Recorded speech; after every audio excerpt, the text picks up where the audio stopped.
बहुत धन्यवाद।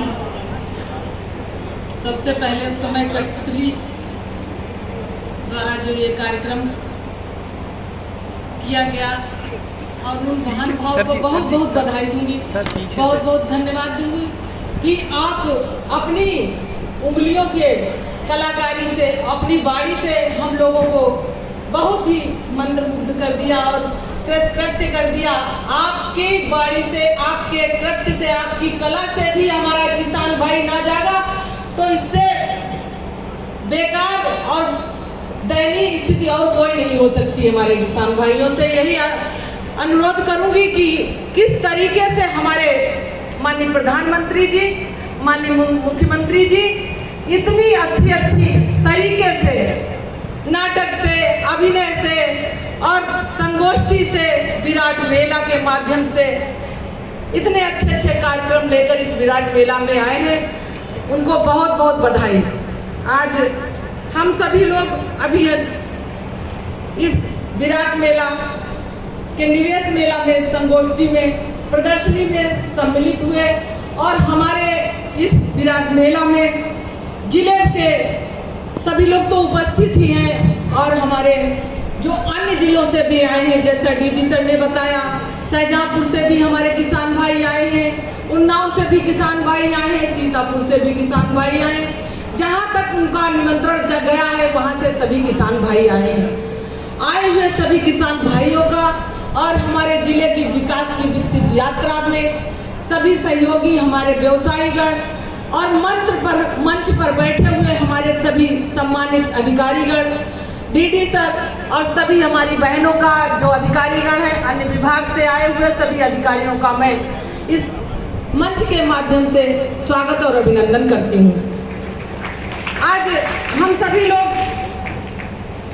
इस किसान मेला में सम्मिलित हुए हैं। हमारा अन्नदाता किसान भाइयों की दशा और दिशा सुधारने हेतु संकल्पित भारतीय जनता पार्टी सरकार माननीय प्रधानमंत्री जी के मार्गदर्शन और माननीय मुख्यमंत्री जी के नेतृत्व में गरीबों और किसानों को आत्मनिर्भर सशक्त बनाने के लिए पूरी प्रतिबद्धता के साथ कार्य कर रही है। भाजपा सरकार ने सत्ता को सेवा का माध्यम मानकर गरीब किसान और महिलाओं को उनके अधिकार के दिए हैं और जिससे आज समाज का हर वर्ग देश का विकास यात्रा में अपना योगदान प्रदान कर रहा है। भाइयों, आप सभी लोग इस किसान मेला में आए और आप सभी लोगों ने आज 3 दिन से सभी किसान भाई, हमारे पहले दिन हमारे जिले के मंत्री माननीय नितिन अग्रवाल जी आए, उन्होंने भी इस मेले की शुरुआत की। दूसरे दिन के मेले में हमारी उच्च शिक्षा की मंत्री, हमारी माननीय विधायक भी जिले की माननीय रजनी तिवारी जी आई, उनका आप लोगों ने उद्बोधन सुना। आज तीसरे दिन का मेला में आज हम जिला पंचायत अध्यक्ष होने के नाते डीडी सर ने हमको निमंत्रण दिया। आज आप सबके बीच आए और आप सबको संबोधन के साथ आशीर्वाद देने के लिए आपके मंच पे खड़े हुए हैं। आप सभी लोगों को किसान मेला में आए सभी, आप हमने जैसे ही अंदर घुसे हैं कृषि मेला में, तुरंत ही डीडी सर ने सारे स्टॉल दिखाए और ये स्टॉल हमेशा लगते रहते हैं। हमारे डीडी सर इतने जागरूक हैं, मैंने उनसे कहा कि डीडी सर आपसे प्रशिक्षण लेने की आवश्यकता है, क्योंकि आप इतने अच्छे से समझाते हैं, आप इतने जागरूक हैं। हमारा जिला जब से डीडी सर आए हैं तब से हमारे जिले में कोई किसान भाई ऐसा नहीं रह गया है जिसको किसान की खेती के बारे में कुछ पता ना हो। वो खेती का बहुत अच्छे से प्रबंधन करता है और उसकी जागरूकता के साथ अपनी खेती करता है। भाई किसान भाई बहनों से यही अनुरोध करूंगी कि डीडी सर ने जिस तरीके से हम सबको बताया है, समझाया है, हमको मंच के माध्यम से बोलने की कोई आवश्यकता नहीं है, फिर भी हम कुछ ना कुछ आपको मार्गदर्शन देंगे ही। आया है हमारी ये धरती माँ है और धरती माँ के हम सुबह उठ के पैर छूते हैं। धरती पर अपना पैर बाद में रखते हैं, सबसे पहले हम अपनी धरती माँ के पैर छूते हैं। अगर हम उस धरती माँ के पैर छुएंगे, उसके बाद पैर छूने के बाद अपने मत्थे से, अपने मुंह से उसको लगाते हैं हाथों की, क्योंकि ये हमारे हाथों की रेखाएं, ये धरती माता से जो छुई हुई है, ये हमारी किस्मत बदल देंगी। और ये किस्मत तभी बदलेगी जब हम जागरूक होंगे और हम मेहनत करेंगे।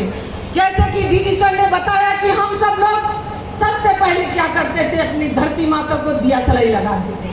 अरे वो दिया सलाई हमको कैसे माचिस लगा देंगे? क्या होता था, जब एक व्यक्ति कोई का अंतिम समय होता है, उसकी मिट्टी जाती है तो गंगा जी जाया जाता है या कोई अपने बाग में रखता है, तभी वहाँ पर माचिस लगाई जाती है और घी से बकेला लगा के उसको मिट्टी को दिया जाता है। यह बहुत ही गलत काम है। माननीय सरकार ने हमारी सोचा कि हमारी सरकार जो दिया सलाई लगाती है उसको लगाना बंद करे।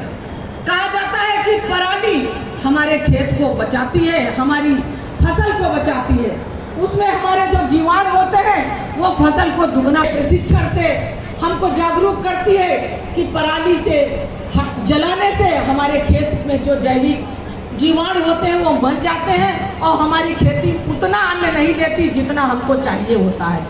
इसलिए भाइयों, हम सब लोग को अपना हाथ, अपना दिमाग और अपना जीवन सही करने के लिए खेती को बहुत अच्छी तरीके से करना है। और हम अपने इस मेले में मुख्य उद्देश्य यही है कि हम तिलहन उत्पादन को नई ऊंचाइयों तक ले जाएं और ताकि हमारा ये जो किसान भाई है, भाई बहन है, वो सब बड़े ही एक हो अपनी खेती के ऊर्जा को बढ़ा सके और देश में खराब जो तेलों के मामले में आत्मनिर्भर बना। और तिलहन उत्पादन के वृद्धि के लिए सरकार द्वारा कई योजनाओं और कार्यक्रम का चलाए जा रहे हैं, जिसके उद्देश्य से किसानों को उचित मूल्य पर साथ साथ आत्मनिर्भर बनाया है। आज इस किसान मेले के माध्यम से हम सभी को तिलहन की खेती के बारे में भी जानना होगा, क्योंकि तिलहन हमारे लिए बहुत ही जरूरी है। उन्नत तकनीकी, उर्वरक और प्रबंधन सिंचाई के बेहतर तरीके से सभी को तिलहन की उन्नत खेती करनी चाहिए और उसमें उसकी गुणवत्ता बनाए रखने के लिए हमको बहुत ही अवसर मिल रहा है। हमें ये समझने की आवश्यकता है कि जरूरी है कि हमारे वैज्ञानिक तरीकों से सभी सही ढंग से उपयोग करें और केवल हमारी उत्पादन क्षमता बढ़ेगी, बल्कि हम अंतर्राष्ट्रीय बाजार को भी अपने उत्पादों से मजबूत कर सकेंगे। तिलहन केवल तिल्ली का नहीं होता, मूंगफली हो गया और हमारी सरसों हो गई, हमारा सोयाबीन हो गया। अब इन सब से हमको जो तेल मिलता है और बाजार में अगर हम खुद पैदा करेंगे, खुद पिराएंगे और खुद उसका सेवन करेंगे, बाजार में जो हमारा तेल आ रहा है वो अशुद्ध होता है। भाइयों और बहनों, आज सभी लोग बहुत ही जागरूक हैं। आज सभी लोगों को खेती के नए नए आयामों से बहुत कुछ सीखने को मिलता है। हमारे प्रधानमंत्री जी किसान सम्मान निधि के माध्यम से हमको अनुदान देते हैं। हमारे ये जो उचित हमारे यंत्र लगे हैं, अभी हमको यंत्र देखने के गए कि हमारी जो पहले हम खेती जो किया करते थे बैलों से किया करते थे, ट्रैक्टर से किया करते थे, तो हमारे डेले रह जाया करते थे। अब हमारे पास ऐसे ऐसे यंत्र आ गए कि हमारे डेले भी टूट जाते हैं और हमारी झूम बराबर हो जाती है। गन्ना की कैसे खेती करें, हम गेहूं की कैसे खेती करें। अभी डीडी सर ने बताया कि गेहूं की खेती हमको भी नहीं पता था कि हम गेहूं की बुआई 21 दिन में उसको पानी लगाएं, अच्छी बूम बनाएं, 3 हफ्ते में बढ़िया बूम बनाए पानी लगाएं और हम 2 हफ्ते में बढ़िया बूम बना के पानी लगाएं। तो भाइयों बहनों, हमसे ज्यादा आप सब लोग जागरूक हैं। केवल कहने की जरूरत यह है कि जब तक हम अपना अमूल्य समय अपनी खेती में नहीं देंगे, तब तक हमको सफलता नहीं मिलेगी। दूसरे के भरोसे छोड़कर हम कोई सफलता नहीं पा सकते। माननीय प्रधानमंत्री जी ने कहा है, सबका साथ, सबका विकास, सबका विश्वास और सबके प्रयास से हम काम कर सकते हैं। अगर हम अपनी खेती के बड़े मालिक हैं, हमारे पास मान लो 100 बीघा खेती है और हमने एक नौकर लगा दिया और नौकर लगा के हम काम कर रहे हैं और हम खेती को कतई नहीं देखने जा रहे हैं। अब वो नौकर भी अकेले क्या करेगा बताइए, कुछ करेगा? वो उतना ही काम करेगा जितना उससे कर्पण बनेगा और अन्यथा वो उल जलूल काम करेगा, उल जलूल तरीके से अपनी तुम्हारी खेती करेगा और उससे जितनी आपकी क्षमता